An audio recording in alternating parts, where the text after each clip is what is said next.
A partir de agora, a Rádio Imperial passa a apresentar Nos Caminhos da Igreja.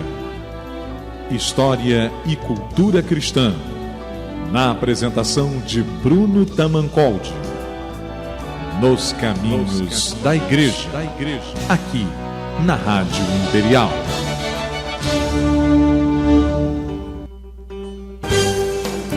Olá, minha gente, estamos aqui de volta nas ondas da mais querida de Petrópolis, a Rádio Imperial AM, a única AM de Petrópolis. Em janeiro vamos completar 60 anos no ar, hein? Olha que maravilha!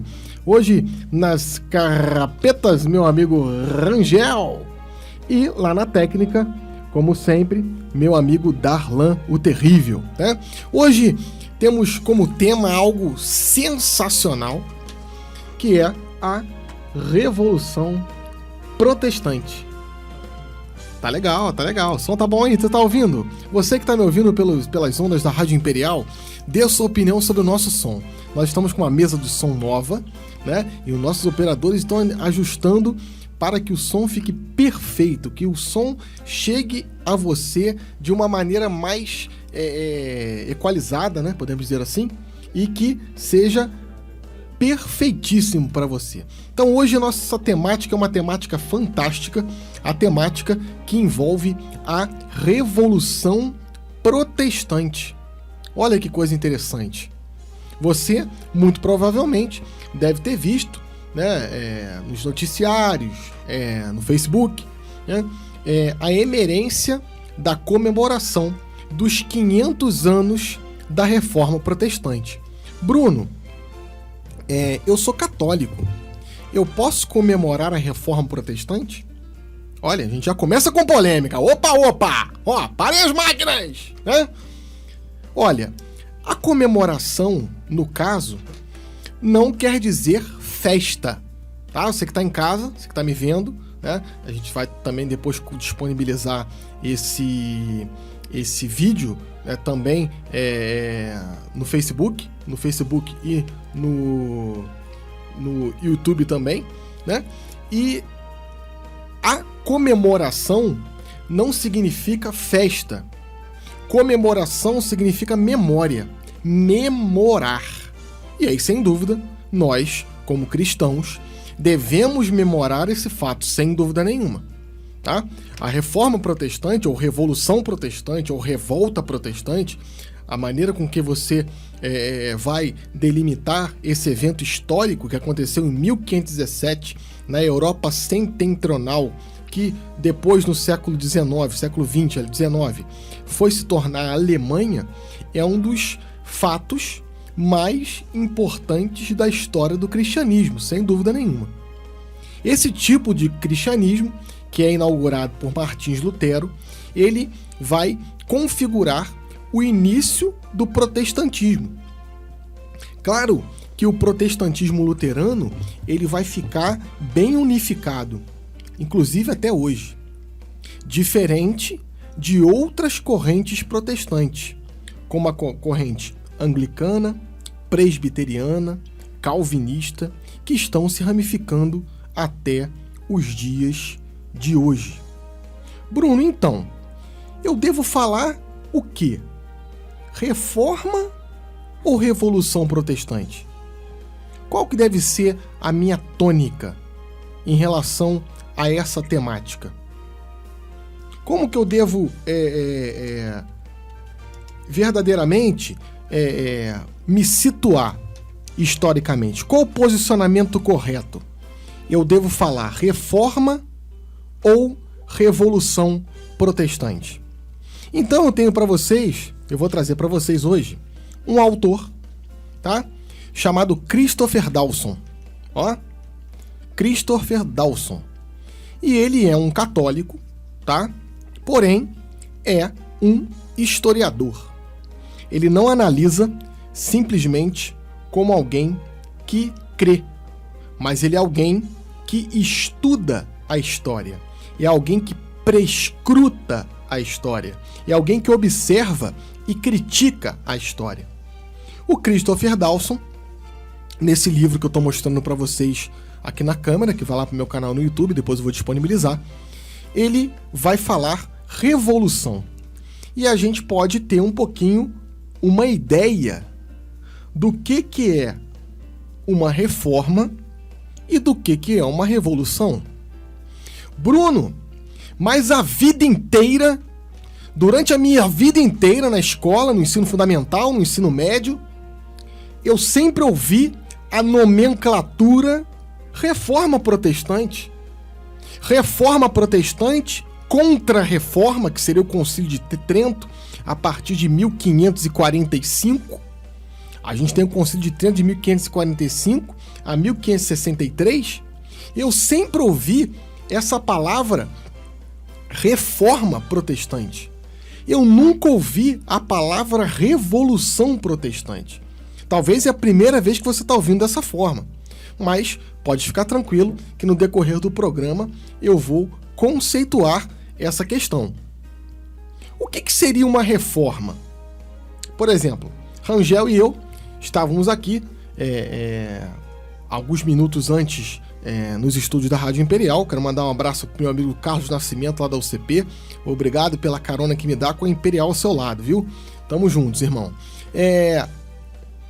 A gente estava discutindo aqui sobre fazer algumas reformas aqui nos nossos estúdios, né? Que o nosso chefe não nos escute, nosso querido maestro Marcelo Visani.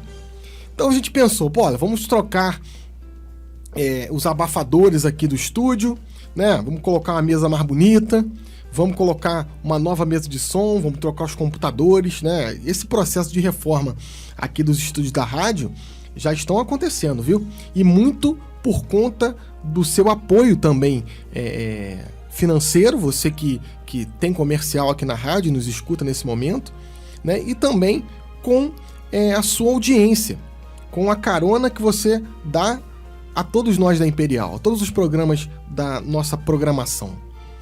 E aí a gente pensou, olha, então o que a gente podia fazer? A gente podia colocar um vidro mais bonito, a gente podia colocar de repente uma logomarca mais estilizada, uma nova logomarca, pensar numa nova logomarca. Só que a estrutura da sala continuaria a mesma. Isso seria uma reforma. Eu trocaria as mobílias, eu de repente trocaria o carpete aqui para você tentar entender como é que é um estúdio. É um estúdio verdadeiramente uma ilha de edição, né, que é toda fechadinha, com vidros, com carpete e com aquele material isolante, casca de ovo, tá? Tem aqui à minha esquerda o Darlan, ou o Rangel, no caso hoje está o Rangel, tá? E ele fica aqui na edição e o Darlan fica em outra ilha na técnica, tá? Então é mais ou menos isso, tem uma mesa grande, tem os microfones, tem um computador que eu opero também, né, que faço aqui meus comentários no Facebook, quem está ao vivo aqui comigo. Isso seria uma reforma, a gente mudar as mesas, ou mesmo mudar a disposição das coisas em um determinado lugar. De repente você faz isso na sua casa. Você fala assim, olha, eu quero modificar um pouco a disposição da minha sala. Então você muda o sofá de um lugar, você bota a televisão em outro lugar, se tiver tomada, lógico, né? Eu moro numa casa mais antiga, eu só tenho uma posição para televisão, né? Isso é uma reforma. O que seria uma revolução? No caso aqui da rádio, seria eu tirar essa ilha de edição, destruir tudo e fazer uma coisa diferente do que é. Você pode pensar uma reforma na sua casa. Vamos para sua casa agora. Se você mora numa casa de arquitetura portuguesa, você sabe que os corredores levam aos aposentos da sua casa. O corredor vai levar ao quarto ou aos quartos, vai levar ao banheiro, vai levar a sala e a cozinha. Assim é uma formatação de uma alvenaria portuguesa. Você fazer uma reforma é de repente você botar um porcelanato no banheiro, você colocar uma cuba bonita lá no banheiro, você colocar um blindex, você colocar um carpete na sala, fica bonito um carpete na sala. Petrópolis é frio, fica tão charmoso um carpete bonito na sala, um tapete diferente, você fazer uma textura numa das paredes. O que isso? Uma reforma. O que seria uma revolução? Você quebrar as paredes da sua casa e fazer uma casa com uma outra estrutura arquitetônica. Fazer uma casa americana, uma casa aberta, sem corredores. Isso seria verdadeiramente uma revolução. Você mudar drasticamente algo. Na verdade, se você pegar uma definição de revolução do Lenin, por exemplo, que é um revolucionário marxista, tá? Ele vai falar que revolução é você destruir algo e construir algo diferente do zero. Sim, meus amigos, verdadeiramente, em 1517, quando o monge agostiniano Martim Lutero pregou as 95 teses na porta da Catedral de Wittenberg, ele desencadeou um processo revolucionário. E essa revolução reverbera, continua até os dias de hoje. Eu tô falando aqui aproximadamente há 10 minutos, daqui a pouco a gente vai tocar uma musiquinha. E nesses 10 minutos, alguém acabou de fundar uma igreja cristã. Isso é o reverberar da revolução que Lutero empreendeu. No próximo bloco, a gente vai entender um pouco mais dessa revolução luterana, dessa revolução protestante que está completando 500 anos. Na verdade, o que está completando 500 anos são as 95 teses. A revolução protestante mesmo vai ser encadeada daqui a 3 anos, em 1520, então no caso, né, daqui a 3 anos, em 2020. 2020 vai fazer 500 anos, vai comemorar 500 anos, comemorar no sentido de festa, tá? Mas no sentido de memorar. Porque a túnica de Nosso Senhor Jesus Cristo, que foi salvaguardada pelos soldados que o crucificaram, foi rasgada na Revolução Protestante. Isso, para a Igreja de Cristo, é uma chaga. Uma divisão não pode ser honra, não pode ser comemorada com festa, nunca. Agora, a gente vai ver no próximo bloco todo o contexto histórico que está por trás dessas 95 teses. Todo o contexto histórico do processo revolucionário de Martim Lutero. E a gente vai perceber que acontecem revoluções dentro da revolução original luterana. Outras vozes vão aparecer ao longo do caminho, como Calvino, que vai transformar o lucro em sinal da bênção de Deus e vai inaugurar a famosíssima teologia da prosperidade, que tanto nos assola hoje nos meios católicos, protestantes neopentecostais. Minha gente, não é mole não. A temática é sensacional e eu conto com a sua audiência. Daqui a pouco a gente está de volta. Voltamos a apresentar Nos Caminhos da Igreja, com Bruno Tamancoldi.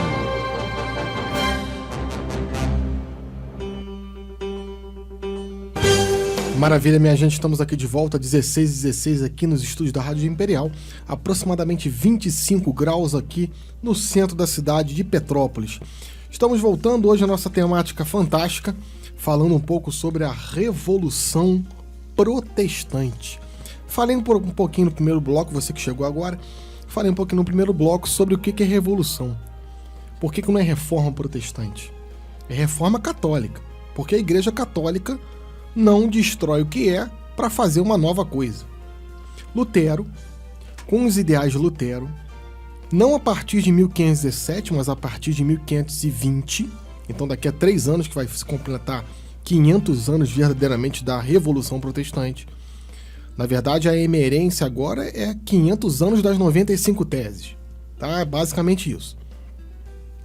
Nós vamos ter esse grito de Lutero contra algumas coisas que estavam acontecendo na Europa setentrional. Opa, para tudo. Bruno, então você está falando que a igreja estava cometendo abusos na Europa setentrional? Sim, estava, sem dúvida nenhuma. Então, Bruno, Lutero, nas 95 teses, ele tinha uma certa razão no que ele escrevia? Tinha. Por quê? A Europa setentrional era um lugar extremamente complicado. O que era a Europa setentrional? O nome é autoexplicativo, é o centro da Europa, que pega todos os países nórdicos, todos os países baixos e países como hoje a Alemanha e a França. Então, basicamente, era toda a Europa, o centro da Europa. Claro que eu não tinha as penínsulas, como a Península Itálica e a Península Ibérica, e eu não tinha a Inglaterra. O restante era a Europa Central, com o famoso, Sacro Império Romano Germânico. Não existia, nesse sentido, uma unidade eclesial tal como nós conhecemos agora. Deixa eu tentar melhorar o exemplo. Vamos colocar que o Papa Francisco faz um pronunciamento agora na Basílica Vaticana. Eu sei imediatamente. Isso há 500 anos atrás não era dessa forma. E o Papa hoje, ele é eleito pelos seus co-irmãos, que muitas vezes é escolhido, muitas vezes não, sempre é escolhido pelo seu antecessor.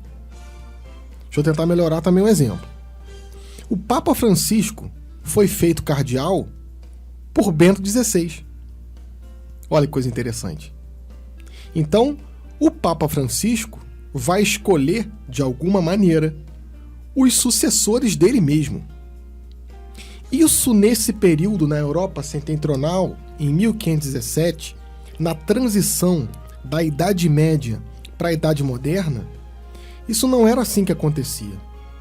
A Igreja, infelizmente, a Igreja na Europa setentrional, não posso falar a Igreja toda, como eu falo hoje, a Igreja estava extremamente atrelada às realidades temporais, administrativas e de governança dos lugares que ela atuava.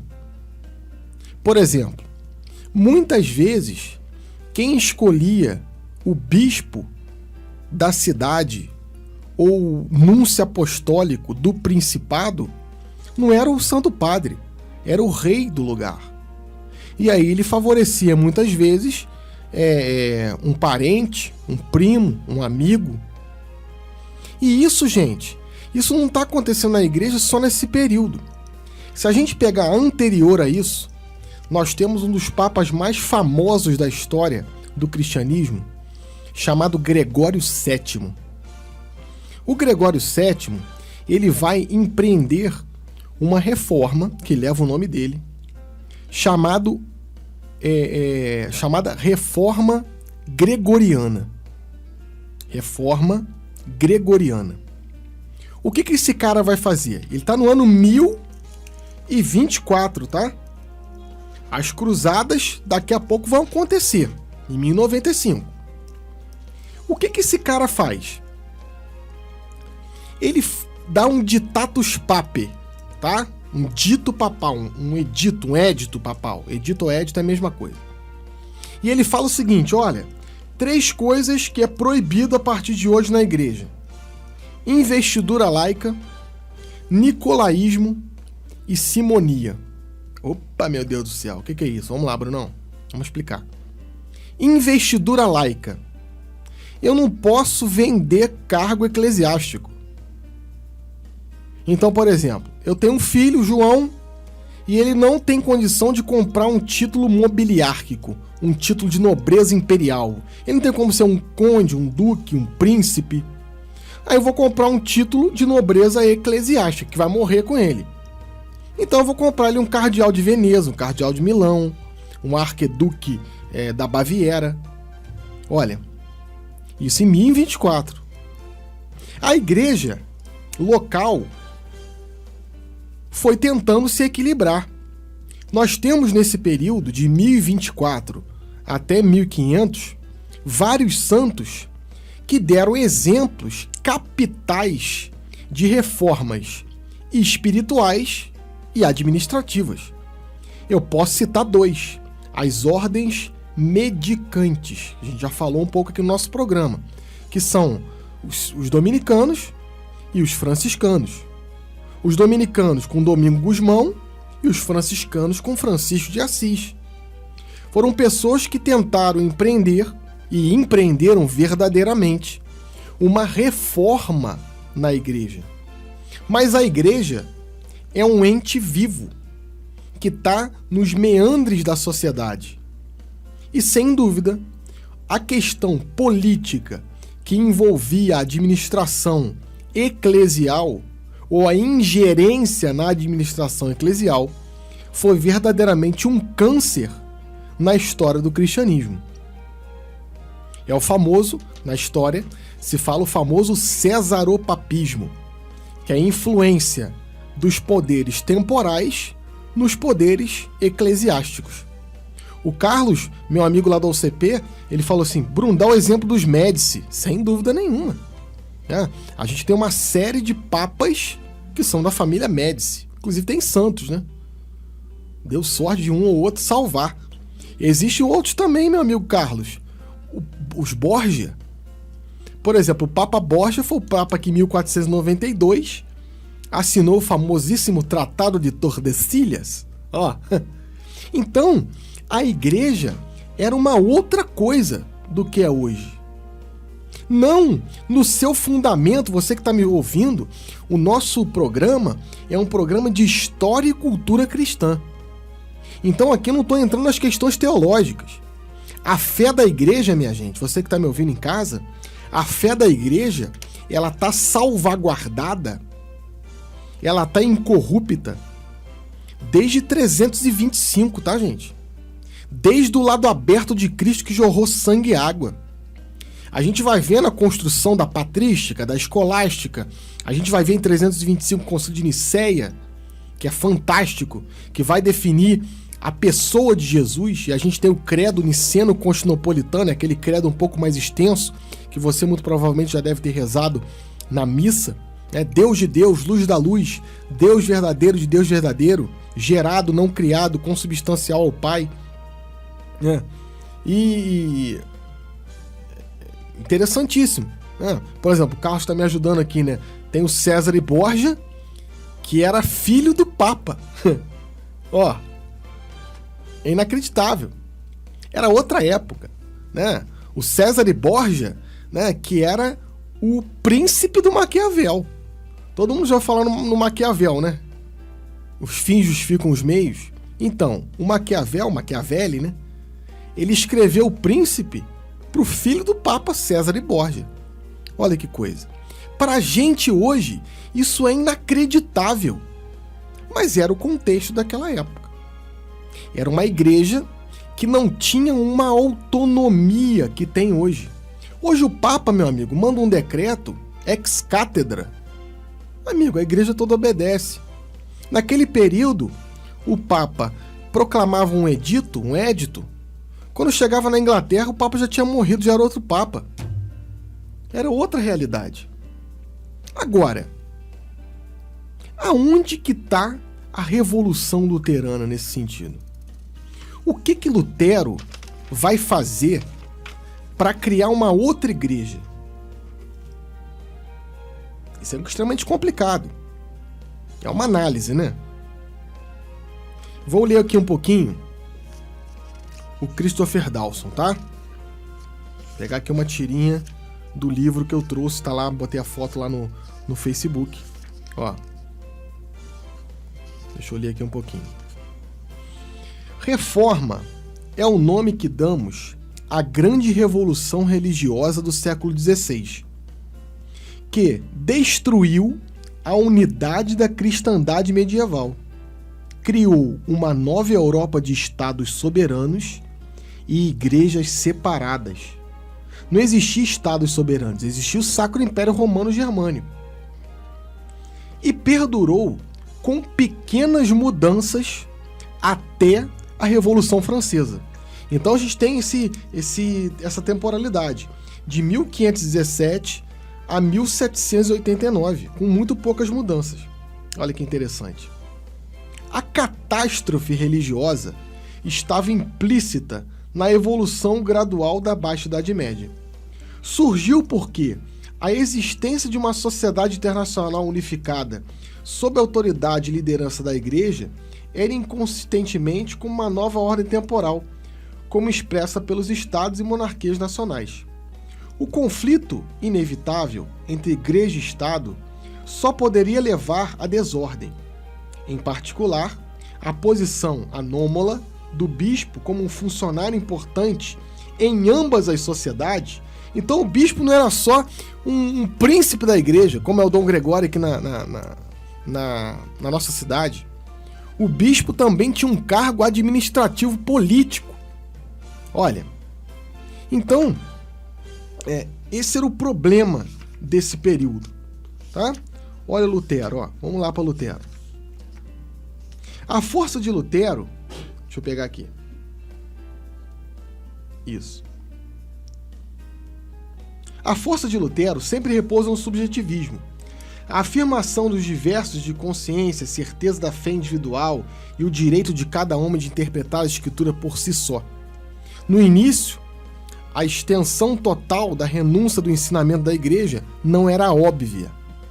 Isso quer dizer, a gente tem, em 1517, as 95 teses. Porém, ele não rompe totalmente com a Igreja. Na verdade, Lutero quer fazer uma reforma na Igreja. Ele quer que a Igreja se reposicione.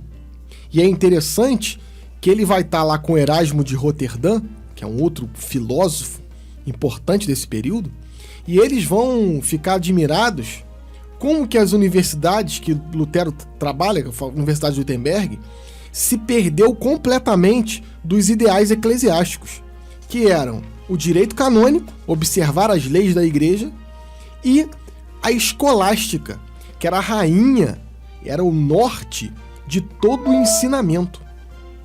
Nesse sentido, Lutero, ele vai criar depois de 1520, principalmente, que ele aí vai se revoltar contra a igreja, vai falar coisas muito fortes em relação à igreja, vai falar que a igreja é prostituta de Satã, por exemplo.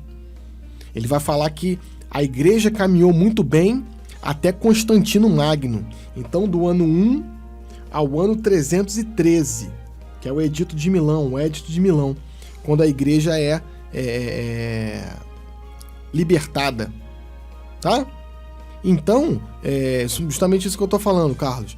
O Carlos está colocando aqui a alegação da igreja em possuir a herança, todo o território da igreja da antiga Roma, falso testamento do imperador romano, né? Isso aí é Donatio Constantini, né? Que é uma doação forjada que o imperador romano tinha doado a Península Itálica para a igreja. Também se descobre nesse período que é falso. Então, assim, uma série de problemas. E aí Lutero, ele vai falar justamente isso. No ano 1 até o ano 33, quando Nosso Senhor Jesus Cristo é crucificado, até o ano de 313, a igreja dos apóstolos e dos mártires, a igreja caminha muito bem.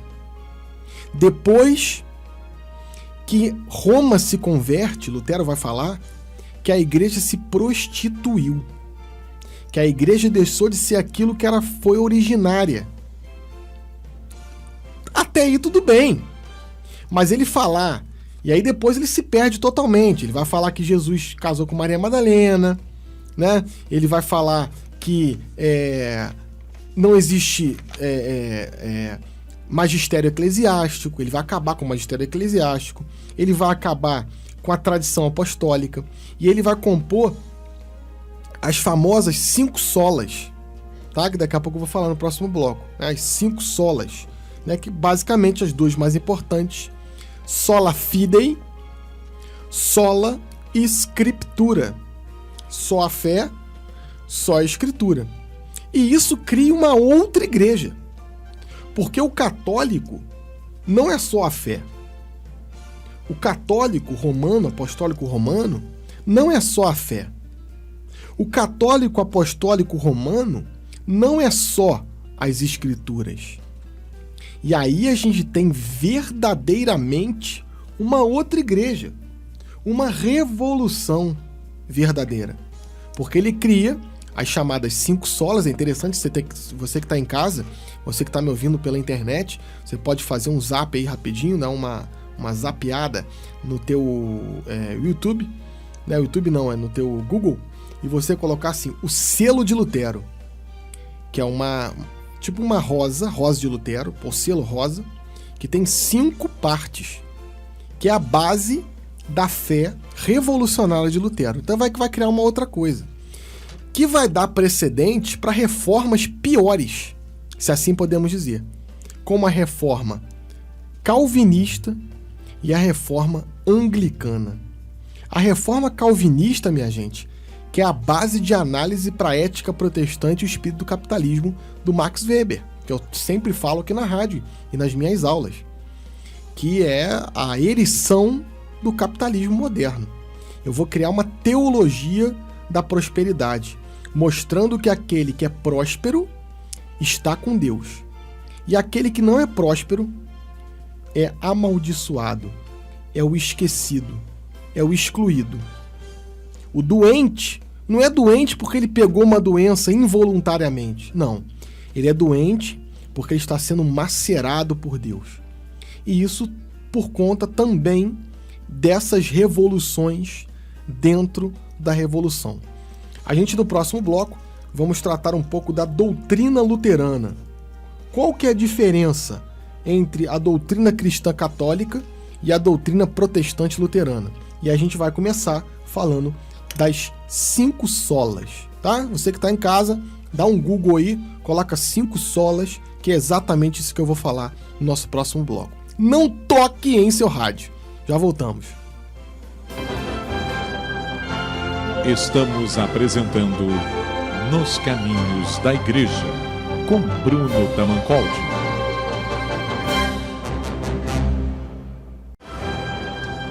Voltamos a apresentar Nos Caminhos da Igreja, com Bruno Tamancoldi.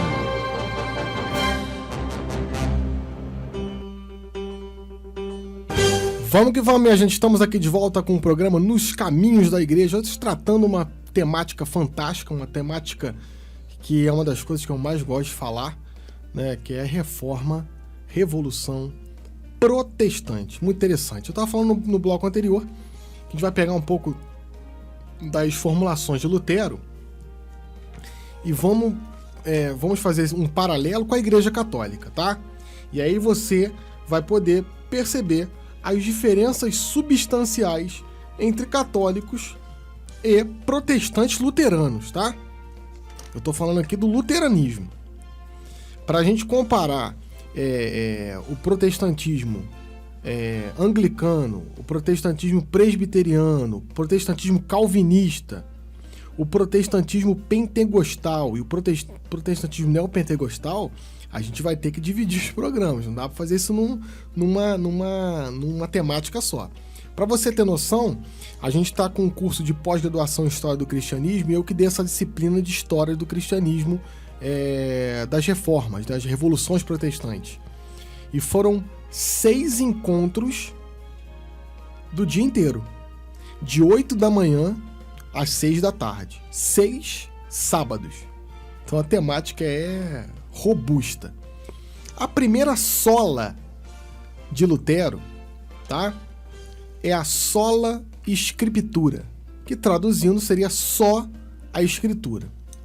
Nesse sentido, qual o objetivo de Lutero quando ele fala que só a Escritura é fonte da revelação? Ele quer acabar com a tradição dos apóstolos, tradição apostólica, e o magistério da igreja, tá? Então, é a tradição apostólica e o magistério da igreja. A Igreja Católica, você que está em casa me ouvindo, a Igreja Católica acredita num tripé. No topo da pirâmide, né? Da pirâmide lá, um tripé também, dá no mesmo. No topo da pirâmide tem as Sagradas Escrituras. E nas bases laterais tem o magistério da igreja, que é a autoridade que a igreja tem de ensinar e exortar, e a tradição dos apóstolos. Está lá em Atos 2,42. Perseveravam eles na doutrina dos apóstolos, na fração do pão e nas orações em comum. Não está escrito perseveravam eles na doutrina de Jesus. Perseveravam eles na doutrina dos apóstolos, na fé de Jesus, na doutrina que os apóstolos estabeleceram e estabelecem até hoje. Se você pegar a tradição apostólica e for voltando, nós vamos chegar a Jesus e a Pedro. Então, por exemplo, nós estamos em Francisco, né? Papa atual. Se eu pegar Francisco, Bento XVI, João Paulo II, João Paulo I, João 23, Paulo VI, Pio IX, Bento XV, eu vou chegar a Pedro. E se eu voltar, né? Jesus deu a primazia da igreja a Pedro. Mateus 16. Sob esta pedra edificarei a minha igreja. Pedro, Lino, Cleto, Clemente, Cipriano, Cornélio, Crisólogo, Gregório, eu vou chegar ao Francisco. Isso é um magistério da igreja. O Lutero, com a sola Scriptura, ele vai colocar toda a fonte de fé na Escritura, nas Sagradas Escrituras, eliminando assim a possibilidade de qualquer outro texto ser matéria de fé. Essa é uma diferença substancial entre católicos e protestantes, tá vendo? Você não pode falar que a diferença entre católicos e protestantes é que na igreja católica tem imagem e na igreja protestante não tem imagem. Isso é uma bobagem. Claro que isso é uma diferença, mas é uma diferença que não é uma diferença substancial. A diferença substancial é a maneira de crer que é diferente. Sola gratia. Só a graça de Deus. Vou aproveitar e mandar um abraço para minha querida amiga, minha ouvinte de sempre, Dona Eurides Soares. Também vou mandar um abraço para o meu amigo Jorge Luiz, que está aqui online no Facebook. Obrigado, meu amigo Jorge, pela companhia, pela carona que dá ao seu amigo Bruno Tamancotti. Muito obrigado. É sola gratia. Então, Lutero vai acreditar que só a graça de Deus pode salvar a pessoa. O católico não acredita assim, não. O católico acredita que existe a graça de Deus. Porém, tem as minhas obras. É lógico. Mostra a tua fé, que eu mostro a minha fé com obra. E a sola gratia tá junto com outra sola de Lutero, que é a sola fidei, que vai falar só a fé. Só a fé salva. Mostra a tua fé, que eu mostro a minha fé com obras. Não adianta falar Senhor, Senhor, se a tua obra, se a tua vida não fala. Pô, meu amor, pelo amor de Deus. Tá? Se a tua vida não fala, não adianta você falar com os lábios. Isso está nas Sagradas Escrituras também, tá? Nem só aquele que fala Senhor, Senhor entrará no reino dos céus, tá? Solos Christus, somente Cristo é a fonte de salvação, tá? Mas tem o mandamento de Jesus, em Mateus 16. Sobre esta pedra edificarei a minha igreja. Tudo que ligardes na terra eu ligarei no céu, tudo que desligardes eu desligarei. Eu te darei a chave do reino dos céus. Olha. E soli deo glória, né? Somente glória a Deus. Então, a intercessão dos santos, né? O magistério da igreja, a tradição apostólica. Qual que é o objetivo de Lutero quando ele compõe as 5 solas? Sola Escritura, só a Bíblia. Então, por exemplo, eu não posso pegar os 40 tratados de fé de Agostinho de Hipona, não são mais matérias de fé. Os 380 textos de Inácio de Antioquia não são matéria de fé. Tá? A regra de São Bento não é matéria de fé. Os escritos de São Francisco de Assis não é matéria de fé. Solamente a Escritura. Olha, isso empobrece o cristianismo. Sola gracia, só a graça de Deus. Tá, minhas obras. Eu vou esperar aqui e Deus vai agir. Lutero tem uma frase muito famosa, né? Peca forte, crê mais forte ainda. O cristão católico vai falar, meu irmão, tente não pecar. Claro que ninguém aqui é anjo, né? Mas tente não pecar. Sola fidei, só a fé salva. Opa, carta a Tiago. Mostra a tua fé, que eu mostro a minha fé com obras. A fé deve ser precedida também de comportamento. Senão, que fé é essa? Você fala que acredita e a tua fé não te move? Sola Cristo, só Jesus Cristo. Então Maria, os santos, os heróis do cristianismo que deram a vida para que o cristianismo fosse o que é hoje, não, descarta. E é interessante que Lutero, ele vai fazer uma hermenêutica bíblica nova com a Bíblia que ele recebeu da Igreja Católica, né? É lógico. 1500 anos de história foram apagados com as 5 solas de Lutero, que eu vou falar aqui um pouco forte, mas é realidade. O objetivo das 5 solas de Lutero é acabar com a Igreja Católica. Verdadeiramente. Tá? Claro que Lutero não tinha essa visão que nós temos agora, porque, como eu disse, ele estava na Europa setentrional, num território extremamente complicado, que não tinha uma unidade eclesial que temos hoje.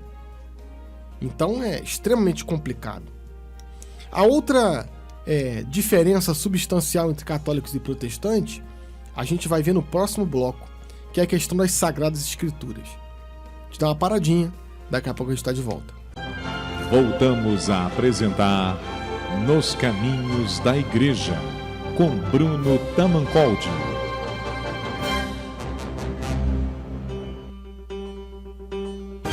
Vamos que vamos, minha gente, estamos aqui de volta. Falei um pouquinho no bloco anterior que eu ia falar um pouco dos livros que tem na Bíblia Católica e nos livros que tem na Bíblia Protestante.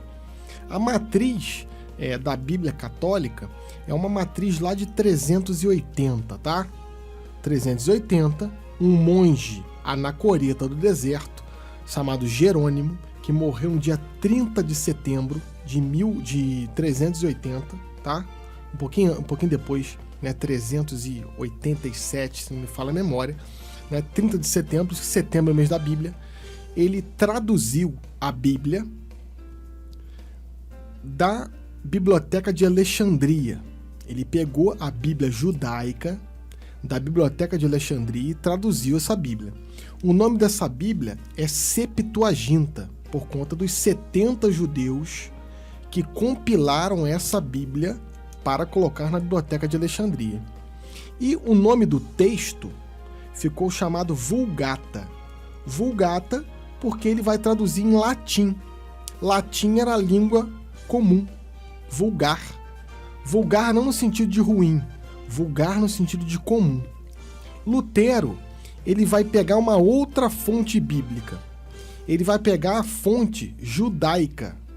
Ele vai lá em Israel, não vai lá, mas pega uma Bíblia de Jerusalém e vai traduzir. Isso vai ter implicações de fé substanciais. Então a Bíblia Católica, ela tem ao todo 73 livros. E a Bíblia Protestante de Lutero, que é a Bíblia que está na mão de todos os protestantes, uma versão chamada João Ferreira de Almeida, ela tem 66 livros. Bruno, quais são os livros que tem na Bíblia Católica, que tem a mais, e quais são esses livros? Então são os livros de Tobias, Judite, Sabedoria, Eclesiástico, o profeta Baruque, e esses dois importantíssimos, 1ª e 2ª Macabeus. Além de fragmentos do livro de Esther e Daniel, tá? Esther 10 a 16 e Daniel 3 a 13. Então, são textos que não foram traduzidos por Lutero. Qual que é a grande implicação? 1ª e 2ª Macabeus. Macabeus que era Judas Macabeu, né? Que era um general judaico que reconstruiu o Templo de Jerusalém. Olha que interessante. A segunda destruição do templo, ele vai reconstrói o Templo de Jerusalém. E ele vai falar sobre a intercessão dos mortos. Alguns dias atrás nós celebramos o Dia dos Finados, o Dia dos Mortos. Por isso que o protestante, herança de Lutero, não pede intercessão, né, pelos mortos, reza pelos mortos, tem missa de sétimo dia, nada disso. Por isso que, por conta desses livros de Judas Macabeus, a questão do purgatório, o protestante não acredita em purgatório, acredita só em céu e inferno, tá? Outro dia a gente pode falar um pouco dessa teologia escatológica. O que é escatológica? As coisas últimas, céu, inferno, purgatório, vida eterna, paraíso, tá? Agora, pra gente ir terminando, né? Eu falei de várias diferenças, né? Entre católicos e protestantes, entre católicos e luteranos. Falei que as 5 solas que Lutero vai compor vão expressar esse descontentamento total em relação à Igreja Católica, né? Depois Lutero vai se revoltar literalmente, vai falar muita coisa, né? Mas Lutero tem textos belíssimos, principalmente sobre Nossa Senhora. O posicionamento da Igreja Luterana em relação a Maria não é o posicionamento das igrejas neopentecostais em relação a Maria, tá, gente? É outra conotação, é outra vibe, literalmente, tá? Agora, se você pegar as outras religiões, como o judaísmo, o islamismo, eles têm milhares de ramificações, milhares. Agora, nós podemos reunir todos os cristãos, todos, católicos, luteranos, anglicanos, presbiterianos, metodistas, todos vão ter uma fé uníssona. Jesus Cristo é o Filho de Deus vivo, feito homem. Et verbum carum factum est.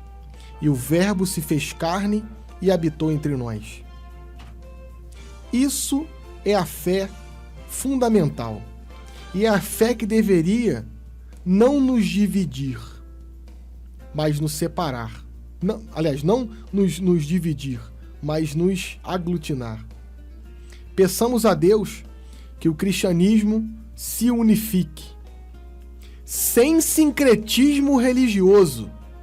Vou repetir, sem sincretismo religioso. Cada um com a sua identidade.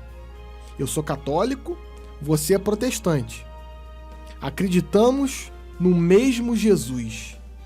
Eu com as minhas especificidades de fé e você com as suas. Podemos caminhar juntos para a construção do ideal de Jesus, a civilização do amor. Ficamos por aqui. Até a próxima. Um forte abraço.